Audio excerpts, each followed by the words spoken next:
오늘의 이야기. 조선의 슬픈 별 단종 이홍이. 시작 전 좋아요와 구독 부탁드립니다. 시작합니다. 조선 왕조 500년 역사에서 가장 찬란한 축복 속에 태어나 가장 깊은 어둠 속으로 사라진 이름을 아십니까?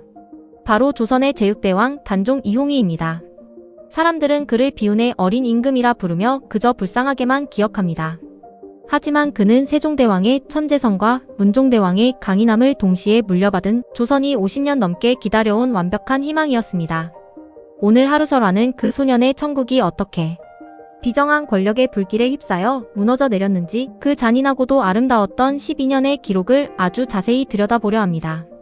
1441년 7월 23일 여름, 한양 도성에 거대한 함성이 울려 퍼졌습니다.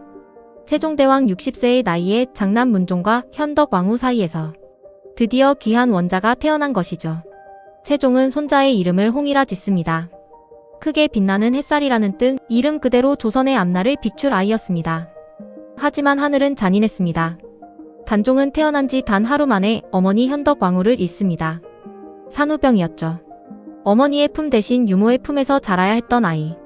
세종은 이 가엾은 손자를 위해 조선 최고의 유모들을 직접 선발합니다. 유모 박씨와 홍씨, 그리고 성종의 어머니로 유명한 소혜왕후까지. 특히 세종은 유모들에게 아이가 울면 나라에 병고가 생긴 것처럼 달려가라고 엄명을 내립니다. 어머니의 빈자리를 권력의 온기로라도 채워주고 싶었던 할아버지의 지독한 사랑이었습니다. 세종은 집현전 학사들도 불러 아주 특별한 명령을 내립니다. 신숙주, 성삼문 같은 당대 최고의 천재들에게 아기 홍이를 한 번씩 품에 안아보게 한 것이죠. 이 아이가 너희의 미래다. 오늘 이 아이의 온기를 잊지 말고 훗날 내 자리가 비었을 때 반드시 아이를 지켜달라. 이것은 세종이 미리 내다본 비극에 대한 처절한 방어막이었습니다. 세종은 어머니 없는 손자를 위해 유모만 3명을 배치하고 세자가 먹는 음식보다 더 철저히 손자의 식단을 챙겼습니다. 이때 단종은 세종의 무릎 위에서 글자보다 별을 먼저 배웁니다. 할아버지가 만든 천문도를 보며 저 하늘의 별들이 백성의 눈동자라는 것을 배우며 자란 것이죠. 1450년 위대한 성군 세종이 승하합니다. 그리고 단종의 아버지 문종이 왕위에 오르죠. 사람들은 문종이 병약했다고만 기억하지만 사실 그는 조선의 무기체계를 혁신한 과학 천재였습니다. 그는 자신의 시간이 얼마 남지 않았음을 예감하고 10살 된 아들 홍이에게 무서운 과외를 시작합니다. 문종은 단종을 궁궐 구석의 화약고로 불러 문종 화차와 신기전의 설계도를 보여주며 가르쳤습니다. 홍이야, 숙부들의 힘이 강해지면 오직 이 강력한 화포만이 너를 지켜줄 것이다. 또한 단종은 아버지를 닮아 활쏘기와 격구에 천재적인 재능을 보였습니다. 문종은 아이가 나약한 선비가 아닌 군사를 호령하는 강인한 군주가 되길 바랐습니다. 하지만 1452년 5월 문종마저 39세의 나이로 숨을 거둡니다. 이제 겨우 12살. 소녀는 아버지가 남긴 절대 숙부들을 단둘이 만나지 말라는 비밀 일기를 품에 안은 채 거대한 왕관을 머리에 씁니다. 김종서와 황보인 두 노신의 손을 잡은 채 말이죠.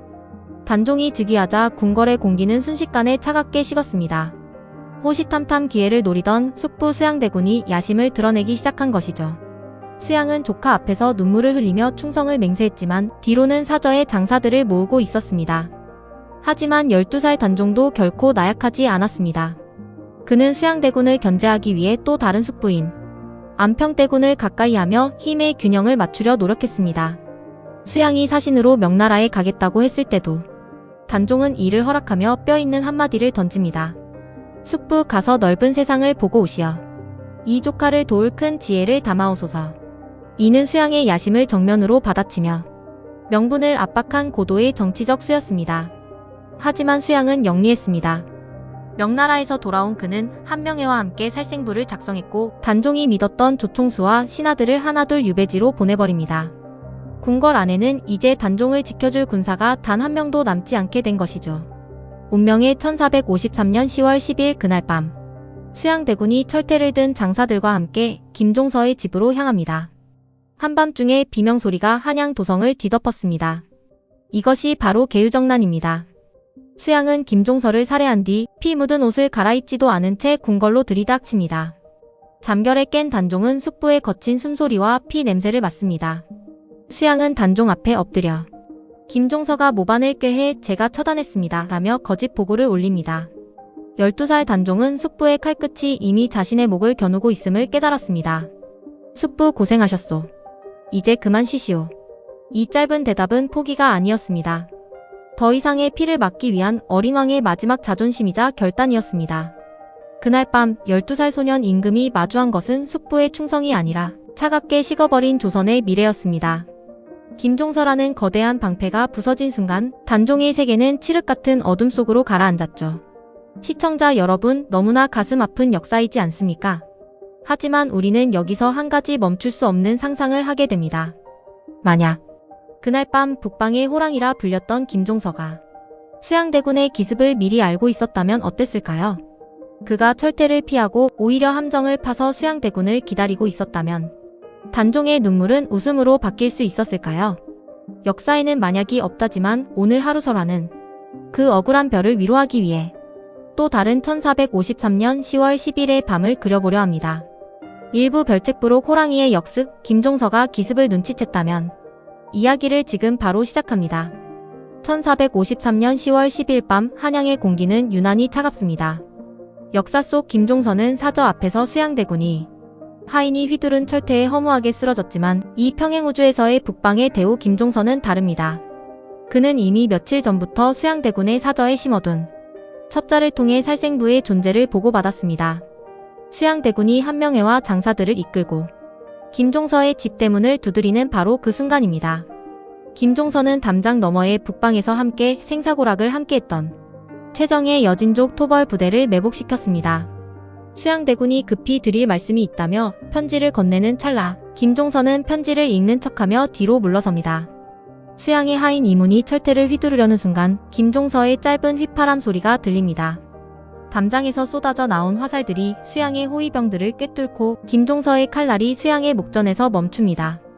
대군, 이 야심한 시각에 사저를 방문하며 철퇴를 숨겨오신 이유가 무엇입니까? 이것이 종친의 예법입니까? 아니면 반역의 시작입니까? 기습에 실패한 수양대군이 혼비백산하여 도망치지만 이미 도성 안의 모든 성문은 김종서의 명을 받은 관군들이 장악했습니다. 김종서는 즉시 궁으로 달려가 어린 단종을 깨웁니다. 전하, 수양대군이 저를 죽이고 전하의 자리를 노리려 했습니다. 여기 그 증자가 있습니다. 수양대군은 경복궁 광화문 앞에서 가로막힙니다. 김종서가 단종의 어명을 받들어 외칩니다. 수양대군 이유를 반역죄로 체포하라. 한명에는 눈치를 채고 이미 달아났으며 수양은 피 묻은 옷을 입은 채 조카인 단종 앞에 무릎을 꿇게 됩니다. 반란이 사전에 진압되면서 조선의 정치 지형은 완전히 뒤바뀝니다.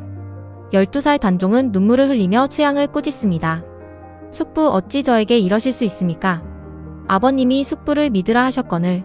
수양대군은 왕실에서 영구 제명되어 거제도로 유배를 떠납니다. 그의 추종자였던 훈구파 세력은 뿌리째 뽑히고 대신 김종서와 성산문 등 충신들이 단종을 보좌하는 강력한 내각이 구성됩니다. 피해 숙청이 아닌 법에 의한 심판이 실현됩니다. 단종은 숙부를 죽였다는 죄책감 없이 반역자를 처단한 당당한 군주로서 통치권을 확립합니다. 만약 김종서가 그날 밤 그 철퇴를 피하기만 했더라면 조선의 역사는 찬탈과 피해 기록이 아닌 법도와 충성의 기록으로 남았을 것입니다. 소년 임금 단종이 숙부의 눈치를 보며 공포에 떨지 않고 김종서라는 든든한 방패 뒤에서 자신의 꿈을 펼치는 모습. 상상만 해도 가슴이 뻥 뚫리지 않으십니까? 하지만 역사는 냉혹했습니다. 이 통쾌한 상상을 뒤로하고 다음 시간 2부에서는 우리를 기다리는 차가운 영월의 밤으로 다시 돌아가 보겠습니다. 재미있으셨다면 좋아요와 구독 부탁드리며 듣고 싶은 이야기를 댓글로 달아주세요. 감사합니다.